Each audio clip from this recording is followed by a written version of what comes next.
Dear students, आज हम लोग गोलीय दर्पण संबंधी कुछ परिभाषा पढ़ेंगे। पिछले वीडियो में हम लोग गोलीय दर्पण पढ़े थे और आज के वीडियो में हम लोग गोलीय दर्पण के बारे में पढ़ेंगे कि इसके मेन पॉइंट क्या हैं। तो पिछले वीडियो में तो हम लोग जनरली पढ़ चुके थे। यहाँ पर देखो, ये हम हेडिंग डाल दिए हैं, गोलीय दर्पण संबंधी कुछ परिभाषाएं। गोलीय दर्पण संबंधी कुछ परिभाषाएं निम्नलिखित हैं, जिसमें देखो हम कुछ नाम दिए हैं। गोलीय दर्पण में जनरली 5-6 पॉइंट होते हैं। पहला क्या, दर्पण का ध्रुव, दूसरा वक्रता केंद्र, तीसरा वक्रता त्रिज्या, और चौथा मुख्य अक्ष, और पांचवा मुख्य फोकस, छठवां फोकस दूरी। कुछ पॉइंट इम्पॉर्टेंट होते हैं, उनका हम यहाँ पर नाम लिख दिए हैं। और हेडिंग क्या है, गोलीय दर्पण संबंधी कुछ परिभाषाएं। जनरली गोलीय दर्पण में कुछ परिभाषा होते हैं, जिसको हम यहाँ पर नामांकन कर दिए। क्या, दर्पण का ध्रुव, वक्रता केंद्र, वक्रता त्रिज्या, और क्या, मुख्य फोकस, और मुख्य फोकस और फोकस दूरी। इन्हीं के बारे में हम लोग पढ़ेंगे कि दर्पण के वक्रता कुछ परिभाषाएं कैसे हैं, क्या है, इनके डिटेल को हम लोग आज बहुत अच्छे से पढ़ेंगे। तो उसको बहुत अच्छे से पढ़ने के लिए हम ऊपर मिटा दे रहे हैं, कुछ फिगर फिर से बना रहे हैं ताकि तुम लोगों को बहुत अच्छे से समझ में आए। इस फिगर को फिर से बना रहे हैं, समझा रहे हैं, ताकि आप लोगों को बहुत डिटेल से समझ में आए। देखो, कल के वीडियो में हम लोग क्या पढ़े थे। कल के वीडियो में पढ़े कि गोलीय दर्पण किसी खोखले गोले का कटा हुआ भाग होता है।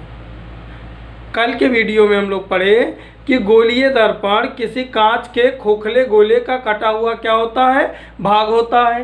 तो फिर हम क्या किए, उसको बनाने के लिए यहाँ पर एक एग्जाम्पल लिए कि मान लिया मेरे पास कोई कांच का खोखला गोला है।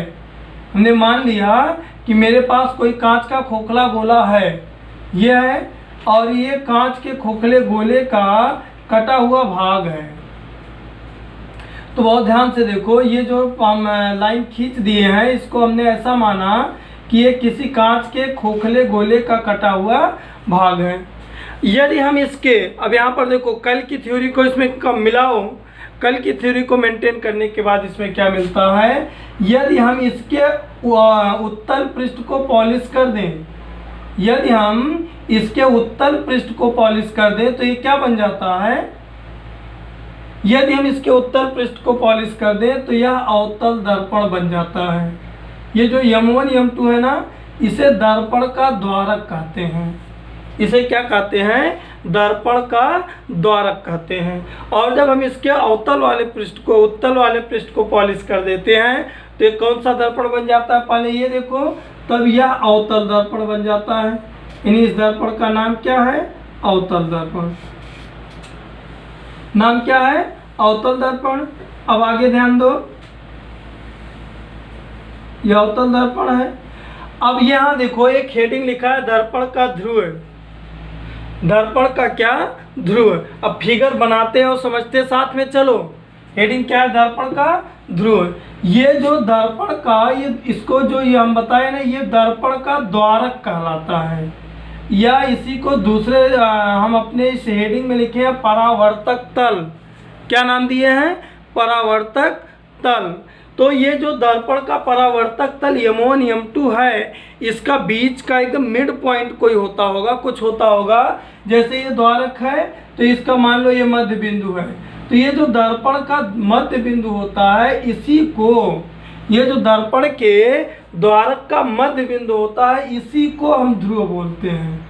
इसी को क्या बोलते हैं, ध्रुव बोलते हैं। और कैपिटल P से डिनोट करते हैं।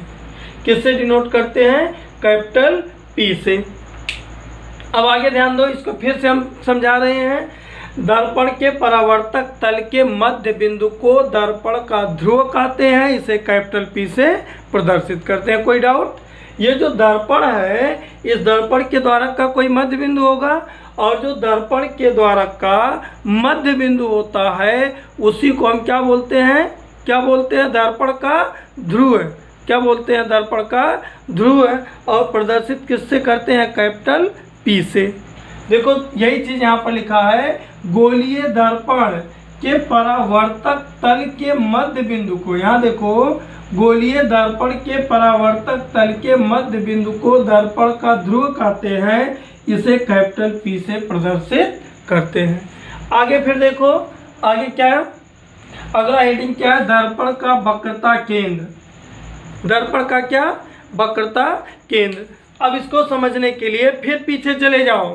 गोलीय दर्पण का डिफिनेशन क्या दिए थे, गोलीय दर्पण का हम डिफिनेशन दिए थे कि गोलीय दर्पण किसी कांच के खोखले गोले का कटा हुआ भाग होता है। गोलीय दर्पण का डिफिनेशन क्या दिए थे, गोलीय दर्पण किसी कांच के खोखले गोले का क्या होता है, कटा हुआ भाग होता है। तो एक यहाँ पर एक वर्ड समझाओ, जो कांच का गोला था खोखला, उसका कोई केंद्र होता होगा कि नहीं होता होगा, होता है। तो कांच के खोखले गोले का जो केंद्र होता है, उसी केंद्र को ही गोलीय दर्पण का वक्रता केंद्र कहते हैं। किसको, उस कांच के खोखले गोले को जिससे ये दर्पण काटकर बनाया गया है, उसका जो केंद्र होता है वह गोलीय दर्पण का वक्रता केंद्र कहलाता है।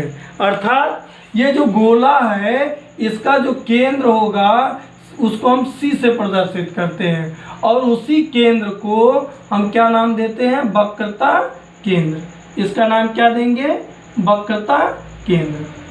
नाम क्या देंगे, वक्रता केंद्र। अब यहाँ पर देखो, सेम वही चीज लिखे है, गोलीय दर्पण जिस खोखले गोले का भाग होता है, उसके केंद्र को गोलीय दर्पण का वक्रता केंद्र कहते हैं, और प्रदर्शित किससे करते हैं, कैपिटल C से। देखो यही चीज हम क्या समझाए तुम लोगों को, कि जो दर्पण होता है, जो गोलीय दर्पण होता है, वो किसी कांच का क्या होता है, किसी कांच के खोखले गोले का कटा हुआ भाग होता है, और कांच के खोखले गोले में कोई केंद्र होता होगा, उसी केंद्र को गोलीय दर्पण का क्या कहते हैं, वक्रता केंद्र कहते हैं। फिगर में समझ में आ गया और उसका डिफिनेशन समझ में आ गया। अब आगे लिखा है वक्रता त्रिज्या। आगे क्या लिखा है, वक्रता त्रिज्या। इसको थोड़ा सा हम दूर बनाते हैं। क्या का अगला हेडिंग क्या है, वक्रता त्रिज्या। अब देखते हैं वक्रता त्रिज्या क्या है। इसका नाम क्या है, वक्रता त्रिज्या।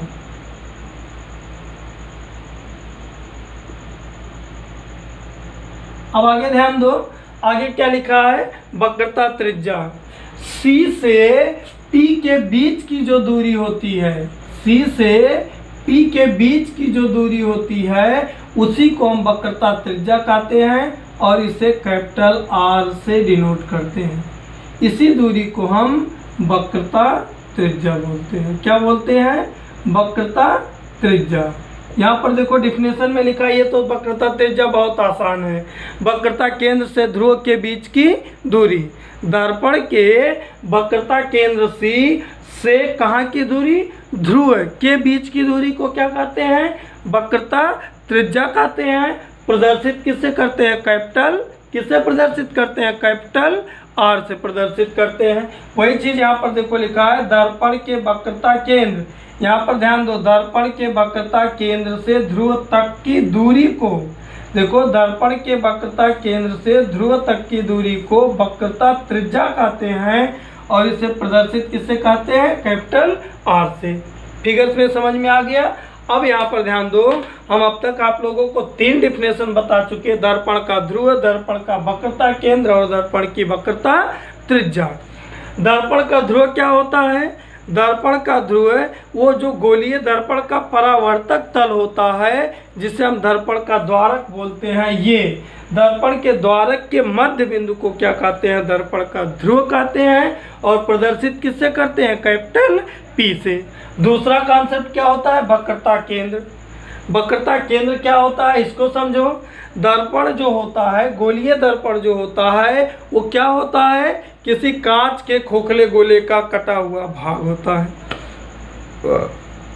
अगर वो किसी कांच के खोखले गोले का कटा हुआ भाग है, तो कांच के खोखले गोले में कोई केंद्र होता होगा, वो केंद्र जो उस कांच के खोखले गोले का होता है वही गोलीय दर्पण का क्या कहलाता है, वक्रता केंद्र कहलाता है, जिसको हम प्रदर्शित किससे करते हैं, सी से। नाम क्या देते हैं, वक्रता केंद्र। सॉरी यहाँ त्रिज्या लिखा है, ये क्या होता है, वक्रता केंद्र। डिफिनेशन क्या दिए, गोलीय दर्पण जिस खोखले गोले का कटा हुआ भाग होता है उसका केंद्र गोलीय दर्पण का वक्रता केंद्र कहलाता है। उसे किससे प्रदर्शित करते हैं, कैपिटल सी से। दूसरा कॉन्सेप्ट क्या है, वक्रता त्रिज्या। तो वक्रता त्रिज्या तो बहुत आसान हो गया, सी और पी के बीच की दूरी को दर्पण का वक्रता त्रिज्या कहते हैं। अब इस डिफिनेशन को मिटाएंगे क्योंकि अभी एक और कॉन्सेप्ट यहाँ समझाना है कि ये तो अवतल दर्पण है लेकिन उत्तल दर्पण हो तो कैसे काम होगा, इसलिए इसको मिटाकर उसका फिगर हम समझा रहे हैं। यहाँ पर ध्यान दो। अब अगला कॉन्सेप्ट क्या है, अगला कॉन्सेप्ट है दर्पण का, ये जो कंप्लीट पढ़े इसके और उत्तल दर्पण में भी यूज करें। उत्तल दर्पण ऐसा होता है, उसका अवतल पृष्ठ पॉलिश होता है, ये क्या है, उत्तल दर्पण। तो इसको समझना अब और आसान हो गया हमारे लिए क्योंकि हम लोग ऊपर पढ़ चुके। ये क्या कहलाएगा, M1 M2 दर्पण का द्वारक। इसका मध्य बिंदु जो होगा उसको प्रदर्शित किससे करेंगे, P से। नाम क्या देंगे, नाम क्या देंगे, दर्पण का ध्रुव। अब आगे बढ़ो। ये जिस गोले का कटा हुआ भाग है उसका केंद्र जो होगा उसे प्रदर्शित किससे करेंगे, C से। नाम क्या देंगे, वक्रता, नाम क्या देंगे, वक्रता केंद्र। C को P से मिला देंगे, ये दूरी क्या होगी, कैपिटल R। नाम क्या देंगे, वक्रता, नाम क्या देंगे, वक्रता त्रिज्या देंगे। अब यहाँ पर ध्यान दो, यहाँ पर इसके बावजूद भी थोड़ा सा हमको समझाना है। ये ऐसा ही क्यों बना, इसको तो हम ऐसे देखो, ये गोला है, इसी को ऐसे पॉलिश कर दें तो ये भी तो उत्तल दर्पण तैयार हो गया, लेकिन ये गलत है, ये सही है। ये गलत माना जाता है और इसको सही माना जाता है। ऐसा क्यों, इसको भी समझो। ऐसा इसलिए क्योंकि ऑप्टिक्स में, प्रकाशिकी में एक रूल है, ऑप्टिक्स में एक रूल है कि प्रकाश किरणों को बाईं तरफ से ही डालना है। रूल क्या है कि प्रकाश किरणों को बाईं तरफ से ही डालना है। तो अगर हम बाईं तरफ पॉलिश कर देंगे तो प्रकाश किरण उससे आएगा और परावर्तन होगा ही नहीं। बाईं तरफ से आएगा और उस पर परावर्तन होगा ही नहीं। इस पर आगे चर्चा करेंगे तो और समझ में आएगा। अब देखो 3 टॉपिक हम समझा दिए, वक्रता केंद्र, वक्रता त्रिज्या और ध्रुव। अगला कॉन्सेप्ट देखो क्या है, मुख्य अक्ष। अगला कॉन्सेप्ट क्या है, मुख्य अक्ष। मुख्य अक्ष तो और इजी है। ये जो P है और C है इसी को मिलाने वाली सरल रेखा, जो ऐसी रेखा जो P और C से ऐसे सीधे निकल जाए उस रेखा को हम मुख्य अक्ष कहते हैं। क्या, P और C से होकर गुजरने वाली रेखा, सरल रेखा, जो ऐसी रेखा जो P और C को मिलाते हुए आगे निकल जाए। जैसे देखो यहाँ P था, यहाँ C था, उसको मिलाने वाली सीधी रेखा क्या कहलाती है, मुख्य अक्ष कहलाती है। यानी इस लाइन का नाम क्या है, मुख्य अक्ष। इसका नाम क्या है, मुख्य अक्ष। यहाँ देखो डिफिनेशन यही लिखे है, क्या हम समझाए क्या, और P और C से होकर जाने वाली रेखा। यहाँ देखो गोलीय दर्पण के ध्रुव, ध्रुव का मतलब P और वक्रता, वक्रता केंद्र, वक्रता, यहाँ केंद्र लिखना भूल गए, वक्रता केंद्र को मिलाने वाली रेखा मुख्य अक्ष कहलाती है। अगला क्या है, फोकस। फोकस को एक दूसरे यहाँ पर डिफिनेशन दूसरी तरीके से लिखा गया, समझाएंगे अभी हम दूसरी तरीके से, क्योंकि ये जो रूल यहाँ पर डिफिनेशन लिखा गया है ना, ये एक रूल है, ये अभी हम समझाए ही नहीं है। P यहाँ है और C यहाँ है। P और C के बीचों बीच का जो बिंदु होता है मध्य बिंदु, P और ये भी सही है, लेकिन इस डिफिनेशन को हम जब कल समझाएंगे तब समझ में आएगा, भी लिख लेना। लेकिन मैं दूसरे तरीके से समझो फोकस को। P और C, P का मतलब ध्रुव, C का मतलब वक्रता केंद्र। P और C के मध्य बिंदु को, किसको? P और C के मध्य बिंदु को, देखो P यहाँ है, C यहाँ है, इसके मध्य बिंदु को F से प्रदर्शित करते हैं और नाम देते हैं फोकस। यानी डिफरेंशन दे सकते हो, दर्पण के ये P है और ये P है और ये C है, इसके मध्य बिंदु को नाम क्या देते हैं? F, और कहते क्या है? फोकस। यानी कि डिफिनेशन क्या दे सकते हो? दर्पण के वक्रता केंद्र और ध्रुव P, क्या? दर्पण के वक्रता केंद्र और ध्रुव P के मध्य बिंदु को फोकस कहते हैं। और जो फोकस से या F से P की दूरी होती है, इसको फोकस दूरी कहते हैं और स्मॉल f से प्रदर्शित करते हैं। क्या कहते हैं? फोकस। कौन सी दूरी? फोकस दूरी। और प्रदर्शित किससे करते हैं? स्मॉल f से। किससे? P और F, ये P है और ये F है, बीच की दूरी को क्या कहते हैं? फोकस दूरी। और प्रदर्शित किससे करते हैं? F से। नाम क्या देते हैं? फोकस दूरी। देखो यहाँ पर डिफिनेशन लिखा गया है, दर्पण के ध्रुव और मुख्य अक्ष के बीच की दूरी को फोकस दूरी कहते हैं, इसे स्मॉल f से प्रदर्शित करते हैं। मेरे प्यारे बच्चों, इसको पूरा कंप्लीट तैयार करना।